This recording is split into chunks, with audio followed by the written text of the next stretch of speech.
June 2ஆம் தேதி நடந்த போட்டியில் அமெரிக்கா கனடாவை வெற்றி கொண்ட போது அமெரிக்கா அணியை யாரும் பெரிதாக எடுத்துக் கொள்ளவில்லை. ஆனால் நேற்று நடந்த ஆட்டத்தில் பாகிஸ்தான் அணியை திக்கு முக்காட செய்ததன் மூலம் உலக கிரிக்கெட் ரசிகர்களின் பார்வையை USA அணி ஈர்த்துள்ளது என்றே கூற வேண்டும்.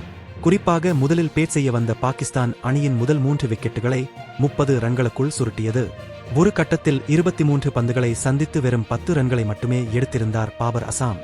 பார்ப்பதற்கு டெஸ்ட் கிரிக்கெட் போல தோன்றினாலும் 3 விக்கெட்டுகளை 27 ரன்களுக்குள் பறிகொடுத்ததால் பொறுப்பான ஆட்டம் என்று இதை எடுத்துக் கொள்ள வேண்டும்.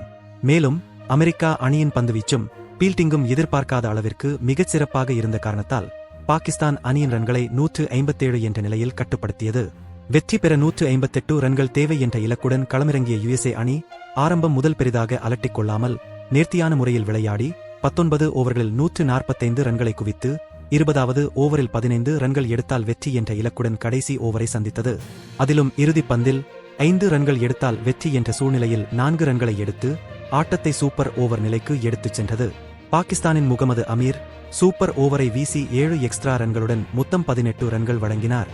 19 ரன்கள் எடுத்தால் வெற்றி என்ற இலக்குடன் சூப்பர் ஓவரில் களமிறங்கிய பாகிஸ்தான் இப்திகார் அகமதுவின் விக்கெட்டை இழந்ததுடன் வெறும் 13 ரன்களை மட்டுமே எடுத்து 6 ரன்கள் வித்தியாசத்தில் தோல்வியை தழுவியது. குறிப்பாக USA-வின் சூப்பர் ஓவர் பந்துவீச்சாளராக சோரப் சிறப்பாக செயல்பட்டார். இந்த வெற்றியின் மூலம் புள்ளிப்பட்டியலில் முதலாவது இடத்திற்கு 4 புள்ளிகளுடன் அமெரிக்கா முன்னேறியுள்ளது.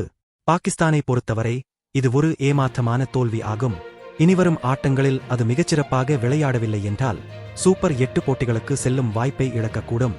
ஏனென்றால் அமெரிக்க அணி இன்னும் ஒரு போட்டியில் வெற்றி பெற்றாலும் அது சூப்பர் 8க்குள் நுழைவது உறுதி செய்யப்பட்டுவிடும். ஏற்கனவே ஒரு போட்டியில் வெற்றி பெற்று மிக அதிகமான ரன்ரேட் உடன் இருக்கும் இந்திய அணி இன்னும் 2 போட்டிகளில் வென்றால் அதுவும் சூப்பர் 8க்கு தகுதி பெற்று பாகிஸ்தான் வெளியேறுவதற்கான வாய்ப்பை வழங்கிவிடும். விரைவில் வேறு ஒரு காணொளியில் உங்களை சந்திக்கிறோம். விளையாட்டு, அறிவியல் மற்றும் ஆரோக்கியம் சார்ந்த காணொளிகளுக்கு எங்களுடன் இணைந்திருங்கள். நன்றி.